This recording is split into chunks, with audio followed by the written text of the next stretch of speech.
2026 குரு பயிற்சி இந்த வருஷத்தில் பார்த்துட்டிங்க அப்படின்னு சொன்னால், குரு வந்து தன்னுடைய கடகராசிக்கு உச்சம் பெற்று வரக்கூடிய ஒரு அமைப்பு இருக்குது. இந்த கடகத்துக்கு வரும்பொழுது தங்கம் விலையை பற்றி சொன்னால் எட்டாக்கனியாக மாறக்கூடியதாக இருக்கும். எப்பா தங்கம் எப்படிப்பா நம்மெல்லாம் வாங்குறது, ஏற்கனவே அப்படி தான் சார் அப்படி இருக்குது. இன்னும் எட்டாக்கனியாக மாறக்கூடிய தன்மைகள் இருக்கும். ரெண்டாவது பார்த்துட்டிங்கன்னா, மகாராஷ்டிரா மாநிலம் மலை சரிவுகள், மலையோரத்தில் இருக்கக்கூடிய சரிவுகள் ஏற்படுறதுக்குண்டான ஒரு வருடமாக இந்த வருடங்கள் இருக்கிறத பார்க்க முடியுது. எல்லாரும் ஒரு குழப்பம், எதுலேயுமே ஒரு திருப்தி இல்லை, ஒரு அதிர்ச்சி, ஒரு விதமான எப்படிரா இது அப்படிங்கிற மாதிரியெல்லாம் யோசனை, இது இப்படி தான் நடந்தது அப்படிங்கிற யோசனைகள் நிறையா வரும். எதுவுமே ப்ரெடிக்ட் பண்ண முடியாது. 4 பேர்த்த உட்காந்து ப்ரெடிக்ட் பண்ண சொல்றீங்க, ப்ரெடிக்ட் பண்ண முடியாத விஷயங்கள்லாம் நடக்கக்கூடிய ஒரு இதெல்லாம் இருக்குது. இதெல்லாம் நம்ம நினச்சி கூட பார்க்கலையே அப்படிங்கிற ஒரு ஆச்சரியம் வந்து கனவுலையும் நடக்காது, நகலாது அப்படிங்கிற மாதிரிலாம் நிறையா. இது மருத்துவத்துறையில இருக்கும். என்னது கண்டுபிடிச்சிட்டாங்களா அப்படிங்கிற மாதிரி இருக்கும். அந்த மாதிரி நிறைய விஷயங்கள் அதிர்ச்சிகரமாக. ஏன்னா குரு வந்து வரும்போது திடீர்னு அதிசயங்கள் நிகழக்கூடிய ஒரு தன்மைகளை கொடுக்கக்கூடியதாக இருக்கும். அதே போன்று பார்த்துட்டிங்கன்னு சொன்னால், இந்த ஏற்ற இறக்கமெல்லாம், இந்த இறக்கம்னாலும் திருப்பி ஏறிடும் எல்லா விஷயத்தையும். நான் சொல்கிறது காய்கறி விலையிலேருந்து எல்லா விலைகளும் ஏறக்கூடிய ஒரு அமைப்பு உண்டு. நம்ம நாட்டில் மட்டும்தான் சேமித்து வைப்போம். கண்டிப்பாக நான் எல்லா நாட்டுக்கும் கடவுள் அனுகத்தில் போயிருக்கேன். போகும்போது பார்த்தீங்கன்னா பெருசாக சேமிப்பு கிடையாது அவங்கக்கிட்ட. நம்ம நாட்டில் மட்டும்தான் சேமிப்பு தங்கம் வைப்போம்.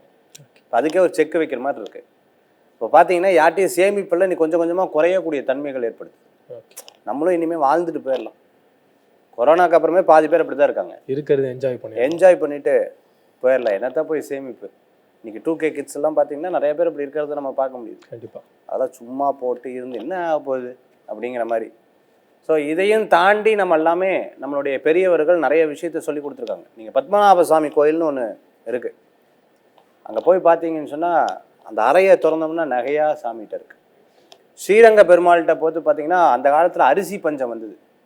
அந்த அரிசி பஞ்சம் போய் கதவை திறந்து பார்த்தா நெல் மூட்டையாக கிடந்திருக்கு. நம்மளுடைய பெரியோர்கள், சித்தர்கள், ஞானிகள், ரிஷிகள், யோகிகள்லாம் எதிர்காலத்தை வச்சு தான் ப்ரெடிக்ட் பண்ணி முன்னாடியே கொண்டு போவாங்க. கண்டிப்பாக. அப்போ இந்த குரு வந்து எதிர்காலத்தை பிரதிபலிக்கக்கூடியது.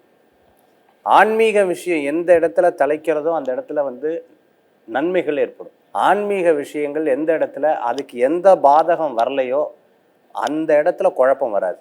ஆன்மீகம் நிலைச்சது அப்படின்னு சொன்னால் அந்த இடம் சுபீக்ஷமாக ஏற்படும்னு பெரியவங்க சொல்லியிருக்காங்க. நீங்கள் பழனின்னு ஒரு ஊர் பார்த்துருப்பீங்க. கண்டிப்பாக. அந்த சாமியை வச்சு அந்த ஊரே வந்து கிரியேட் ஆயிருக்கு.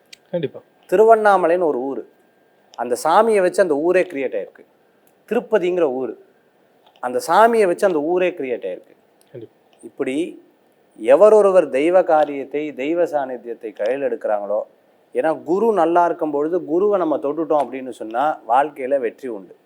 யாருக்கெல்லாம் தெய்வ பக்தி ஜோதிடத்தில் நாட்டம் இருக்குது, யாருக்கெல்லாம் சரியான ஒரு தன்மைகளில் செயல்படுறாங்களோ, இந்த 1 வருஷ காலம் ரொம்ப பிரமாதமாக இருக்கக்கூடியதாக இருக்குது.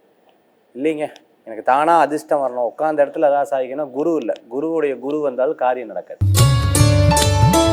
சிம்மராசியை பொறுத்தளவுக்கு பார்த்தீங்கன்னா, அவங்களுக்கு உண்டான ஒரு பெரிய குணாதிசயம், அதாவது சிம்மம், இவங்க கர்ஜிக்கக்கூடியது, பிரம்மாண்டம். அவர் சொன்னார், சிம்மம் வந்து அவ்வளோ ஸ்ட்ராங்காக. நீங்கள் அவங்ககிட்ட நேச்சுரலாக பழகி பார்த்தீங்கன்னா தெரியும், குழந்த மாதிரி மனசு இருக்கும், ரொம்ப சாஃப்டாக இருப்பாங்க. யார்கிட்ட போய் சொல்கிறதுனா, எங்கே போய் சொல்கிறது, உள்ளுக்குள்ளேயே வச்சு இப்போ ஒரு சிஸ்டம் இருக்குது, அந்த சிஸ்டத்தில் வந்து நிறைய ஃபைல்ஸ் இருந்துக்கிட்டே இருக்குது, டெலீட் ஆகலை, ஹேங் ஆகும். அந்த மாதிரி மைண்ட் வந்து இப்போதைக்கு கொஞ்சம் ஹேங் ஆகிருக்கு. இது எத்தனை காலகட்டம் இருக்கும்னா, அஷ்டம சனிங்கிறது 2.5 வருஷம் இருக்கும். இப்போ நம்ம பேச வந்தது குரு பயிற்சி. அப்போ குரு பயிற்சி விரய குரு. மற்ற எல்லா அஸ்ட்ராலஜர்ஸும் விரய குரு சரியில்லைன்னு சொன்னார். அவர் சொன்னார், சூப்பராக சொன்னார், விரய குரு நல்லாயிருக்கும், நீங்கள் விரயத்தில் சுப விரயமாக பண்ணுங்க. சுப விரயம்னா என்ன அப்படின்னா, நல்லதில் காசை போடும். இந்த காசு வந்து பெருகணும். நான் இன்னைக்கு தேவையில்லாத பொருளில், இனிமேல் இது வளராத பொருளில் காசு போடாது. நல்ல பணமாக போட்டு அது 10 மடங்கு வளர மாதிரி இடத்துலையோ தங்கத்திலேயோ அது மேலும் மேலும் வளர்ற மாதிரி போட்டால் இது விரய குரு வேலை செய்யும். விரய குரு இது வந்து 12ஆம் இடம் சயன பாவம்னு சொல்லுவாங்க. நீ இதெல்லாம் பண்ணலைனாலும் அது அப்படியே டவுன் ஆயிடும். நீங்கள் இதெல்லாம் முயற்சி பண்ணால் அந்த குரு வந்து துளிர் விட்டு அது வந்து வேலை செய்யும்னு சொல்லுவாங்க. அதே மாதிரி ரொம்ப தூர பிரயாணம் கோயில்களுக்கு போவாங்க. இப்போ விரயங்கள் நிறையா இருக்குன்னு வச்சுப்போம். நல்லா கான்சன்ட்ரேட் பண்ணுங்க. இந்த விரயம் வந்து எதுக்கெல்லாம் நல்லா விரயம் பண்ணிக்கலாம் அப்படின்னு பார்த்தீங்கன்னா, இன்சூரன்ஸ் போடலாம். சூப்பர். இன்சூரன்ஸ் போட்டால் நம்மளுக்கு பின்னாடி அது உதவிகரமாக இருக்கும். கண்டிப்பா. ரெண்டாவது, குழந்தைகளுக்கு உண்டான எஜுகேஷனுக்காக செலவு பண்ணுறது. அடாடா. குழந்தைகளுக்கு உண்டான நிறைய விஷயங்கள் அவங்க சேமிப்புக்காக செலவு. என் கையில் இருந்தால் தானே விரையும். கண்டிப்பா. நான் அவங்களுக்கு பேர்ல டெபாசிட் இன்வெஸ்ட் பண்ணிடுறேன். அந்த மாதிரி பார்த்து பார்த்து ஒவ்வொரு விஷயத்த பண்ணிட்டா இதே அஷ்டம சனியும் சரி, விரய குருவும் சரி, இவர்களுக்கு நல்லபடியாக அமையக்கூடிய வாய்ப்புகள் ஏற்படுத்தி கொடுக்கும். பண விவகாரங்கள்ல கஷ்டத்தை கொடுத்தாலும் எப்படியும் சம்பாதிச்சிருவாங்க. அடாடா. அதாவது பாப்போம் ஒரு கை அப்படிங்கிற ஒரு எண்ணங்கள் அவர்களுக்கு கண்டிப்பாக வரக்கூடிய வாய்ப்புகள் உண்டு. எல்லாரும் எதிரியா இருந்தாலும் இறைவன் எனக்கு இருக்கான், கண்டிப்பா நல்லது செய்வாங்கிற நம்பிக்கை இருக்கும். நீங்க சிவாஜி படம் பார்த்திருப்பீங்க. ஆமா சார். ரஜினி சார் ஒரு டாஸ் போடுவார். பூவா தலையா, தலை விழுந்தா சிங்கப்பாதை, பூ விழுந்தா ஜென்ரலா இருந்துட்டு போயிடலாம். அப்போ இவருக்கு தலை விழுவும். ஆஹா, சிங்கப்பாதை தான். இப்போ இந்த பாதையை எடுத்து செயல்பட்டாதான் வெற்றி ஆகுங்கிற ஒரு எண்ணம் சிம்மராசி என்பவர்களுக்கு ஏற்படுத்தி கொடுக்கும். வயசானவர்கள் கவனமாக இருக்கணும். சின்ன சின்ன விஷயங்கள்ல ₹1 கொடுத்தா சார் சிங்கப்பாதைன்ட்டாரு அப்படின்னு ₹1 10 லட்சம் ரூபா கொடுப்பேன்னு சொன்னா நம்பாதீங்க, போயிடும். 10 லட்சம் ரூபா கொடுத்தா ₹1 கோடி கொடுக்கணும், நம்பாதீங்க, போயிடும். எது நியாயமோ தர்மமோ இந்த விஷயங்கள்ல செயல்பட்டால் நிச்சயமாக வெற்றி பெறறதுக்குண்டான வாய்ப்புகள் சிம்மராசி நண்பர்களுக்கு உண்டு. இந்த குரு பயிற்சி பலன் எதுக்காக நம்ம பார்க்குறோம்? ஃபர்ஸ்ட் குரு எதுக்கு நம்ம பார்க்குறோம் அப்படின்னு பார்த்துட்டிங்கன்னா, சில முக்கியமான கிரகங்களுடைய பயிற்சி தான் நம்ம முக்கியத்துவமாக எடுத்துக்கிறோம். உதாரணத்துக்கு சனி பயிற்சி, குரு பயிற்சி, ராகு கேது பயிற்சி. மற்ற கிரகங்களுடைய பயிற்சியை பெருசாக எடுக்கிறது கிடையாது. என்னதான் மாதத்துக்கு ஒருக்கா மாறினாலும் 45 நாளைக்கு ஒருக்கா மாறினாலும் நம்ம எடுக்கிறது கிடையாது. ஏன்? வருடாந்திர பலன்களை சொல்லக்கூடிய கிரகம் சனி பகவான். நம்ம பண்ணக்கூடிய, அதாவது கர்மகாரகர்னு சொல்லுவா, நம்ம பண்ணக்கூடிய விஷயங்கள்லாம் அங்கே பதிவாகுமா, பண்ணக்கூடிய புண்ணிய காரியங்கள் குரு கிட்ட பதிவாகும். வருட பலத்தை அதை சொல்லலாம், இந்த வருட பலன்களை அதில் தெரிஞ்சுக்கலாம். மாத பலன்கள்னு சொல்லுவாங்க, அது சூரிய பகவானை வச்சு சொல்கிறோம். தின பலன்கள், இப்போ நான் நிறைய சேனலில் ராசி பலன் சொல்கிறேன். இந்த தின பலன்கள் பார்த்துட்டீங்க அப்படின்னு சொன்னால் நம்ம சந்திரனை வச்சு சொல்கிறோம். அதே போன்று இந்த நேரத்துக்கு உண்டான பலன்களை ஹோரையை வச்சு சொல்லணும். சரி, அப்போ குரு பயிற்சிக்கு ஏன் முக்கியத்துவம் கொடுக்குறோம்? நம்ம வருட பலனுக்கு ஏன் முக்கியத்துவம்? பாருங்க, ஒரு கோயில் கும்பாபிஷேகமாகிறது குரு பார்வை வேணும்னுவாங்க. குரு பலன் இருந்தால் தான் கல்யாணம் பண்ணுவாங்க. கண்டிப்பாக. குரு நல்லா இருந்தால் தான் தொழில் பண்ணுவாங்க. குரு நல்லா இருந்தால் தான் பிரயாணம் பண்ணுவாங்க.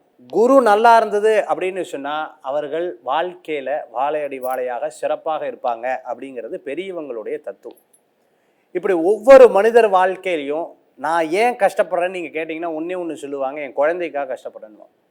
கண்டிப்பாக. நான் பார்க்காத வாழ்க்கையை என் குழந்தை பார்க்கணும், நான் பார்க்காத நிலையை என் குழந்தை பார்க்கணும். ஏன்ப்பா உனக்கு ஒரு தயிர் சாதம் போதுமே, நீ ஏன் இவ்வளோ கஷ்டப்படுற? சார் வேற ஒன்றும் இல்லை சார், என் குழந்தை நல்லா இருக்கணும், அதுக்காக நான் உழைக்கிறேன் சார். ஒவ்வொரு ஆண்களும் அப்படி இருப்பாங்க, பெண்களும் அப்படி இருப்பாங்க. இந்த குரு பயிற்சி பலன் கல்யாணம், குழந்தைகளுக்கு உண்டான எதிர்காலம். நான் நிறைய ஜாதகம் பார்த்துருக்கேன். நிறைய பேர் பார்க்கும் பொழுது எக்கச்சக்கமான சொத்து சேர்த்து வச்சிருப்பாங்க. குழந்தைகளுக்கு அனுபவிக்கக்கூடிய தன்மை குறைவா இருக்கும். அப்பா எல்லாத்தையும் கொடுத்துருப்பாரு, பட் சார் அப்பா தானே சேர்த்து வச்சதுன்னு வீட்டில் சொல்லுவாங்க. எனக்குன்னு ஐடென்டிஃபையே கிடைக்கல சார். ஏன்? குரு நல்லா இருக்கணும். இப்போ குரு நல்லா இருந்தால் வாழ்க்கை நல்லா இருக்கும். அப்பேற்பட்ட பயிற்சிக்கு முக்கியத்துவம் கொடுத்து குரு மாறினா வாழ்க்கையே மாறுமா அப்படின்னு கேட்டிங்கன்னா, வாழ்க்கையில் சில மாற்றங்கள் ஏற்படுறதுக்கு தான் இந்த குரு பயிற்சியாக இருந்துருக்கு. எப்பவுமே வறண்டு போகக்கூடிய ஒரு வாழ்க்கையில் ஒரு மாற்றத்தை கொடுக்கக்கூடிய பயிற்சியாக இந்த குரு பயிற்சியை பெரியோர்கள் ஜோதிட சாஸ்திரத்தில் பார்க்குறாங்க.